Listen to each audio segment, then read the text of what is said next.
Okay, the task at hand today is to do a little work on these battery cables.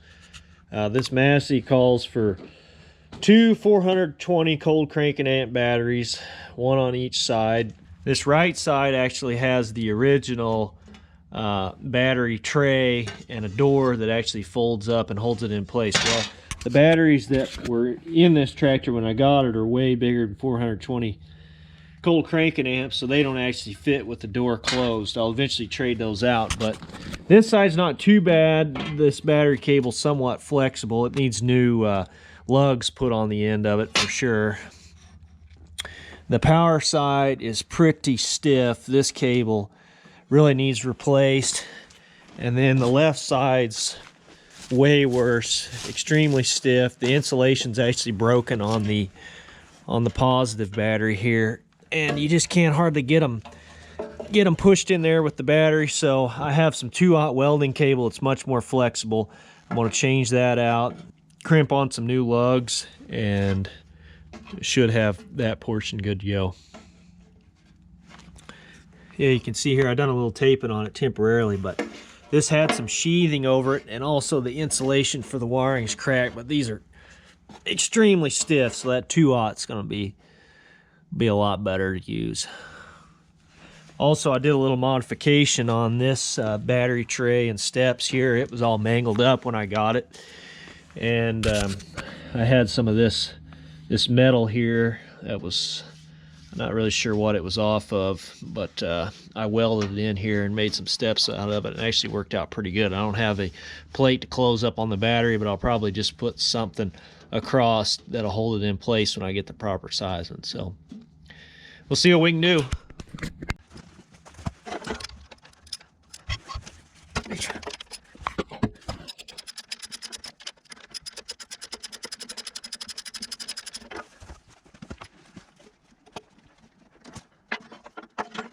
All right, so there's the negative of the left side battery. You see the insulation's all cracked up. It's not as big a deal. You're not worried about shorts so much with ground on the negative, but it still needs to be replaced.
Okay, there's one new cable, way more flexible with this welding wire. It's got big heavy lugs on there.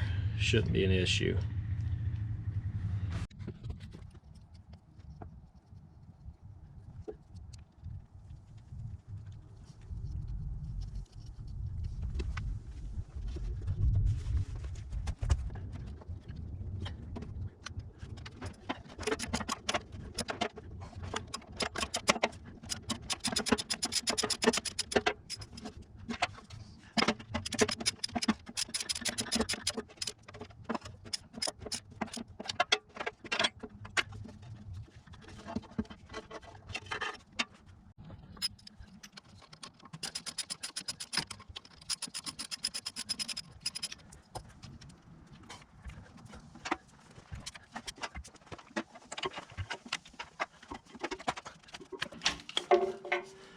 There you can see the sheathing that was on this wire and just how stiff this wire is. I mean, you can barely bend it, and it's really hard to get the battery in there.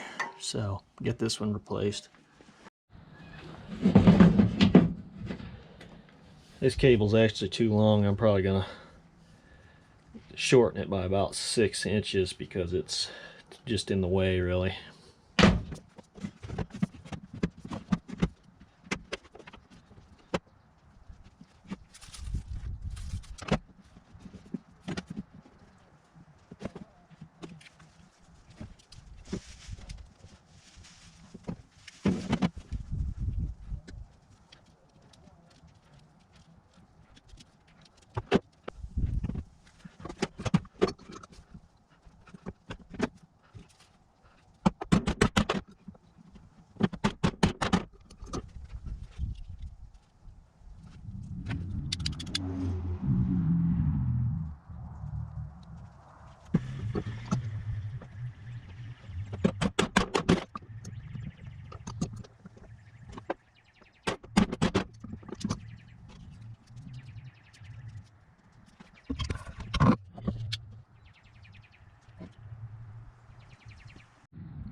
Have to put some heat shrink on that one, get it cleaned up.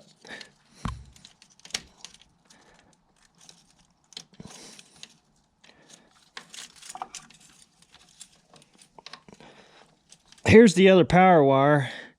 Super stiff. I'd like to get this changed out, but it's going to be a bear to pull through in between the cab and the motor. So I think I'm going to tie a string to it and see if it's possible.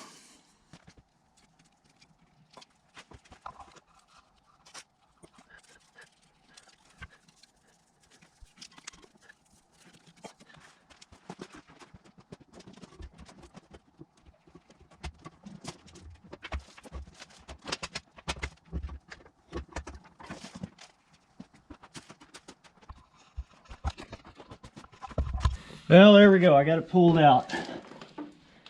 And it's actually not as long a wire as what I was thinking it would be, but boy, this sheathing is just extremely stiff. So get that changed out. Looks like it was clamped in place back here. Try to figure out where that goes.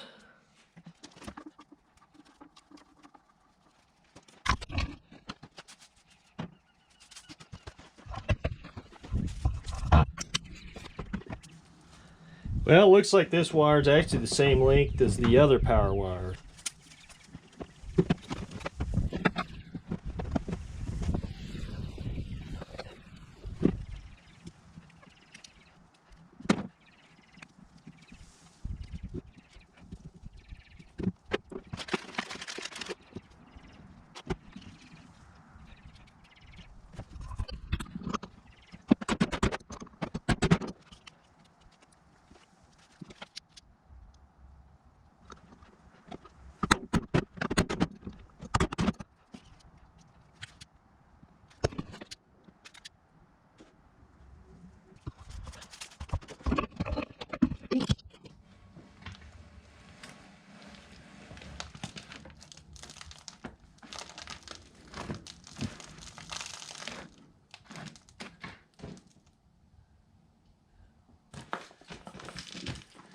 Well, unfortunately my string broke off.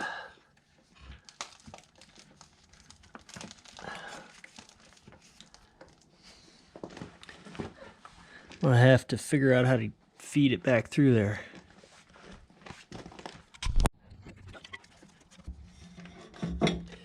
Well, the wire should came out somewhere.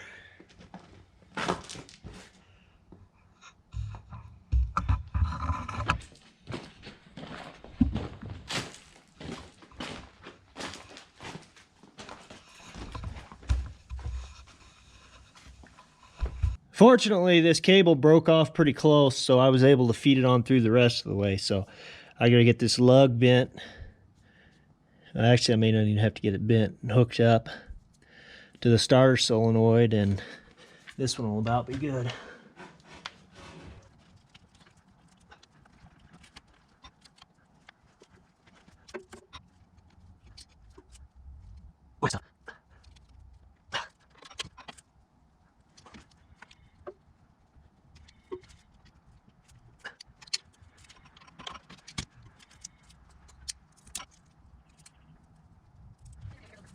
Yeah, it's fine.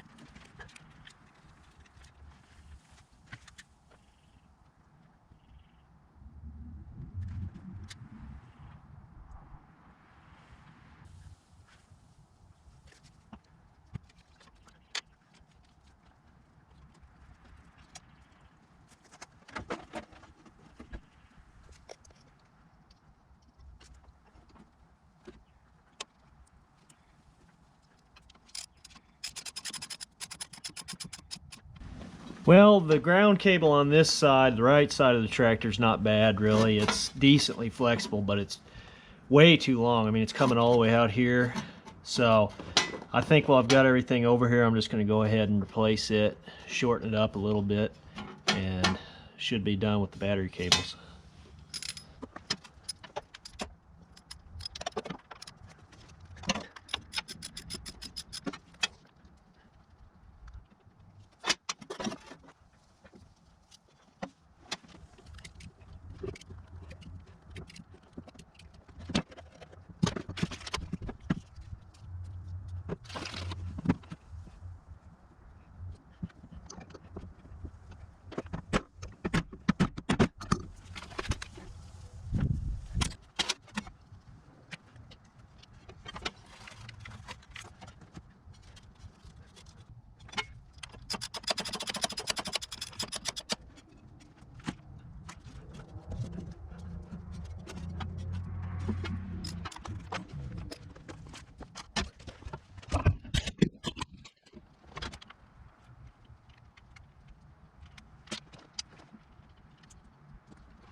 Well, I don't plan keeping this large of batteries in here long term, but it's what I have available with it now, so I'm going to just go ahead and run them. But looks like these cables are hooking up a lot easier.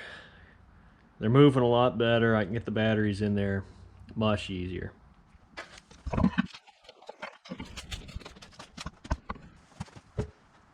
This battery alone is over twice the size what one of the factory batteries is supposed to be. So it's taking up too much room. I'll get it swapped out.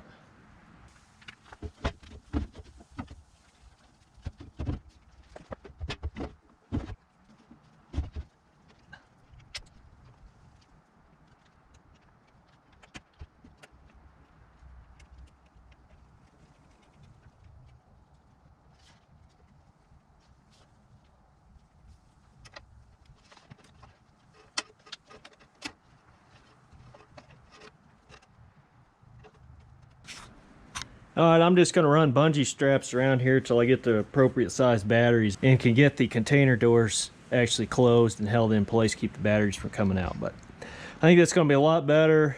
They're good, flexible, heavy 2-aught battery cable or welding cable. Should be able to turn overnight in the winter too, so I think that should solve those problems. Just need to get a couple new batteries and it'll be set. I think next I'm going to work on putting the headliner back in since I've got all the wiring figured out up there. I've got the headliner mostly cleaned out and the top of the cab all cleaned out, so I'll try to get it reinstalled, tidy up that wiring, keep it from hanging down in my face, see what we can get done there.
Well, I've got the headliner reassembled. The only issue I'm having is where it's supposed to go into this lip up here. Whether or not you can see that, it's not staying. So I'm gonna have to figure out a way to get it attached in order to keep it sealed up a little better. So I'm gonna scheme on that and see what I can come up with. Other than that, it's pretty much put back into place and I've got everything together. The struts for the sunroof, moonroof, whatever you want to call it up there, are shot.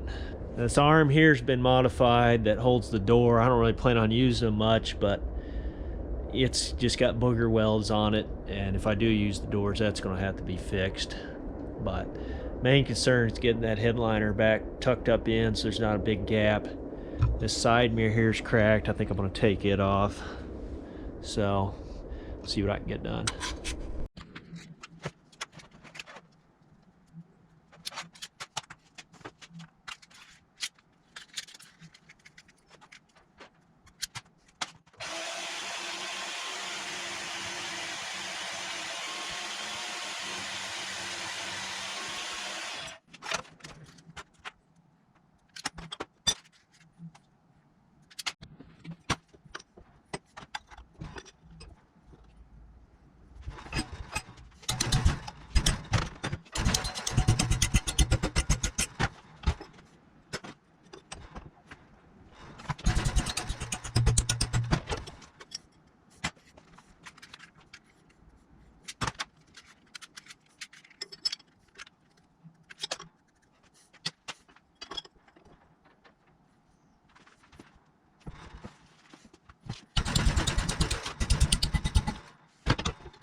Well, since the lip piece of metal on the door frame won't hold the headliner in place anymore, I made up some of these brackets to go in place, and I think they should do a much better job of keeping the headliner from sagging there on both sides around the doors. So I'll get those put up.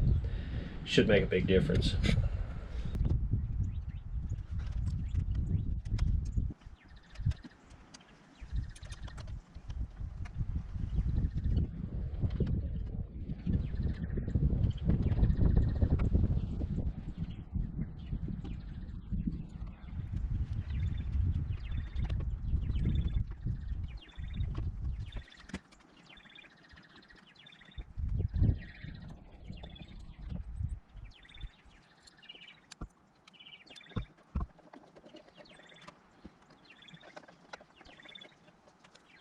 Now, whether or not you can see that, that did a much better job of holding this headliner in place. It's got it sealed up a lot better now. Those brackets worked out pretty good.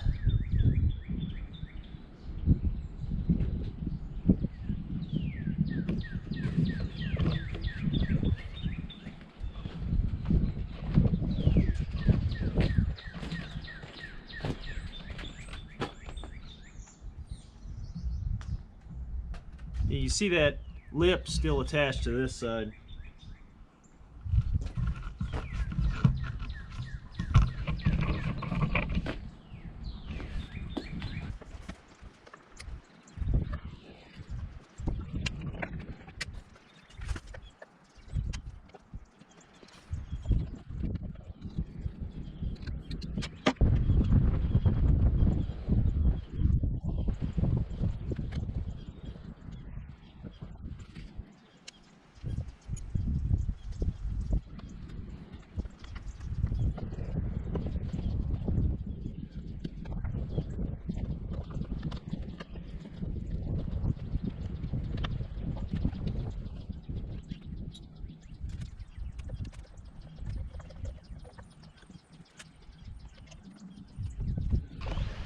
All right, there's that side of the headliner.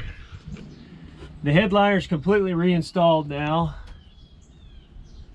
I've got the battery cables all fixed up. I think I'm going to stop this video here, and I'm going to try to pick back up on the next video and do some standard maintenance, change the oil filters, hydraulic fluid filters, and try to fix some of these hydraulic leaks. So stay tuned for part 3, and thanks for watching.